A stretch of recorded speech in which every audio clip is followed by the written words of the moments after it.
자기지도력 발전소입니다. 오늘은 답변 영상입니다. 어떤 분이 질문을 해주셨어요.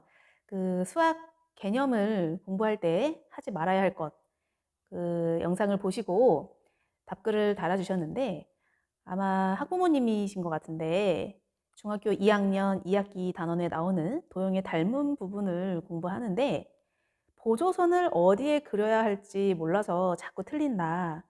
그래서 그 부분을 어떻게 지도해 주는 게 좋을까? 이런 질문을 남기셨습니다.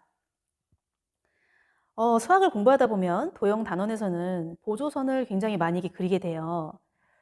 경험을 해보셔서 알겠지만 보조선 하나를 어떻게 그리느냐에 따라서 이 문제가 해결되기도 하고 미궁을 헤맬 수도 있습니다.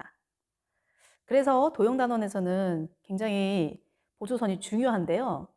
제가 공부할 때도 보조선 좀 답답했던 것 같아요. 내가 천재도 아닌데 어떻게 이 문제를 보자마자 이런 보조선을 그려야 하는지를 어떻게 아냐는 거죠. 자, 보조선을 잘 그릴 수 있는 방법이란 사실 없지만 제가 몇 가지 팁을 좀 알려드리겠습니다. 자, 제일 중요한 건 마음가짐이에요. 뭐냐 하면 내가 어떻게든 보조선을 그려서 한 방에 이 문제를 해결하겠다. 욕심이 앞서면 안 됩니다. 보조선을 그리는 것도 전략이고 문제 해결력의 한 부분이에요. 그렇다면 이게 훈련을 통해서 향상되는 것이지 한 번 한다고 해서 되지 않아요. 자, 그래서 일단 마음을 내려놓고 내가 한 방에 완벽한 보조선을 그리겠다 하는 욕심은 부리지 않는 게 좋습니다. 여러 번 시도를 하겠다는 마음을 가져야만 내가 그린 보조선이 틀렸을 때 당황하지 않을 수 있어요. 수학 문제를 풀 때 당황하면 굉장히 이게 멘탈이 흔들리거든요. 우리는 문제집을 공부할 때나 교과서를 공부할 때나 항상 시험 시간을 염두에 둬야 돼요. 시험지에 이 문제가 인쇄되었을 때 내가 어떤 마음일까? 자, 그러자면 당황하지 않는 것이 제일 중요합니다. 수학 공부를 하는데 자기 멘탈을 잃어버릴 수 있어요. 당황을 하게 되면. 자, 그래서 한 번에 해결하겠다는 욕심은 좀 내려놓으시고 내가 이런 보조선을 그렸는데 안 된다면 다른 방법을 생각해 보겠다. 이렇게 마음에 좀 여유를 갖고 시작하는 걸 추천드려요. 자, 그러면 이렇게 마음을 내려놓은 상태에서 보조선을 그렸죠. 뭔진 모르겠지만 일단 좀 어디서 많이 본 듯한 그리고 좀 익숙한 보조선을 그리게 됩니다. 자, 그랬을 땐 최대한 정보를 찾아내셔야 돼요. 같은 각이 있는지, 평행이 있는지, 또는 여러 가지 같은 변이 있는지 가능한 모든 정보를 다 찾아내는 게 중요합니다. 친구들이 보조선을 제대로 그리고도 문제를 못 푸는 경우가 많아요. 그건 뭐냐? 보조선을 그리는 것까지는 그렇게 어렵지 않아요. 사실 중학교 2학년, 3학년 수준에서 보조선은 좀 비슷한 유형의 반복이거든요. 그런데 보조선을 잘못 그려서 틀리는 경우보다는 보조선을 제대로 그었는데도 거기서 필요한 정보를 다 100% 얻지 못해서 틀린 경우가 많다는 겁니다. 그래서 보조선을 그렸다면 최대한 정보를 찾아 모으는 거예요. 자, 그리고 또 하나의 팁은 뭐냐? 어떤 다각형이 오각형 이상일 때 사용할 수 있는 방법인데요. 오각형 이상인 경우는 우리가 굉장히 다루기 좀 까다로워요. 그래서 삼각형이나 사각형으로 쪼갤 수 있는지를 보는 겁니다. 그런데 여기서도 쪼갤 때 유의미하게 쪼개야겠죠. 그냥 되는 대로 그렇게 보조선을 그어서는 안 되고 문제에 주어진 조건을 최대한 활용할 수 있도록 그 문제의 도형을 이용하면서 잘라주는 연습을 해주는 것이 필요합니다. 우리가 도형 단원을 공부하면요. 초등학교부터 지금까지 사실 삼각형하고 사각형에 관한 얘기를 많이 해요. 여기에 이제 중학생이 되면은 평행선이 도입되면서 동의각, 얻각이 추가되는 것 정도거든요.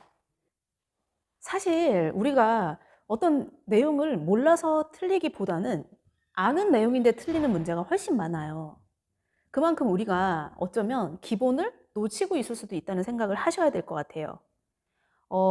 필요하다면 내가 지금까지 배운 도형에 관한 성질들을 한번 쭉 정리해 보는 것도 좋아요. 종이 한 장에다가 평행선의 성질, 얻각의 성질, 동의각의 성질, 삼각형, 사각형, 내가 알고 있는 모든 것들을 종이 한 장에 요약을 해서 이것을 쭉 정리를 한번 해보는 게 필요합니다.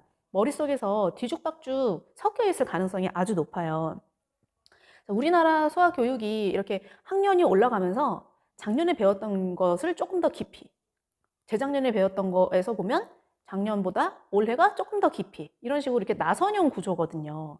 그래서 올해 내가 좀 잘 약한 부분이 있다면 바로 작년, 네, 그 시기에 가보면 거의 다 비슷하게 똑같은 부분을 배우고 있었다는 걸 알 수 있어요. 그래서 내가 지금 좀 힘들다. 그러면 내가 지금 중학교 2학년 닮음 단원이 힘들다. 그러면 중학교 1학년에 도형 단원을 다시 한번 보는 거 필요하고요.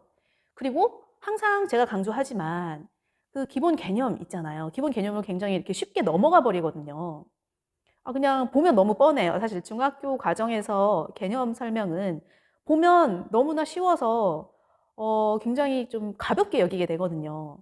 근데 사실 그렇지 않아요. 개념을 정확히 좀 음미하면서 느끼면서 공부를 한다, 이런 마음으로 좀 시간을 많이 투자해 주세요. 그래서 머릿속에서 상상을 하는 거예요. 개념 공부를 할 때. 이게 문제가 뭐 어떤 식으로 나올까? 도대체 이 개념을 가지고 문제를 어떻게 만들까? 물론 떠오르지 않겠죠. 어떻게 그 중학생의 머리에서 그런 문제가 막 튀어나오겠어요. 그러진 않지만 이런 개념을 문제로 만드는 사람들의 그 사고 과정을 한번 상상해 보는 것만으로도 굉장히 많은 도움이 됩니다. 개념을 좀 느낄 수 있는 거죠. 느낌으로 와 닿도록 공부를 하는 거죠. 오늘 영상 좀 도움이 되셨나요? 제가 요즘 중3 학생들 삼각비 수업을 하는데 삼각비에서도요, 계속 삼각형으로 쪼개는 문제가 나와요. 직각삼각형으로 쪼개야 되는데 이거를 잘 쪼개야 되거든요. 자, 쪼갤 때 뭔가 처음에 손대는 게 되게 중요하잖아요. 지금 질문하신 분도 그걸 알고 계신 것 같아요. 보조선을 그릴 때 어디서부터 손을 대야 할지 모르겠는 거죠. 자, 물론 연습이 굉장히 많이 필요한 부분이에요. 거의 비슷한 유형이 출제가 되기 때문에. 하지만 그보다 더 중요한 거, 항상 개념 잊지 마시고 빨리 해결하려고 하는 그런 욕심을 좀 내려놓는 데서 문제는 출발된다고 봅니다. 보조선을 어떻게 그려야 돼? 라고 한마디로 정의할 수 있는 방법은 없어요. 그래서 그거는 뭐 공식이라 할 수도 없고 사실 연습의 결과이거든요.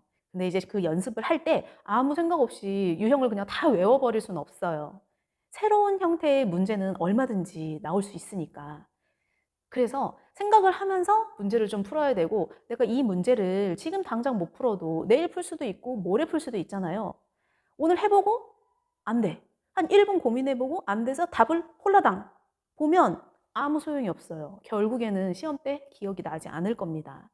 그래서 한 문제를 붙들고 좀 오랫동안 시도를 해보고 이런 시도 저런 시도 여러 가지를 한번 해본 다음에도 안 되면 사람의 도움을 받거나 정답지에 해설을 보거나 이런 방식을 추천드리는 거예요. 그래야 시간이 좀 오래 걸려야 우리 머릿속에서 어떤 지름길을 찾아내거든요.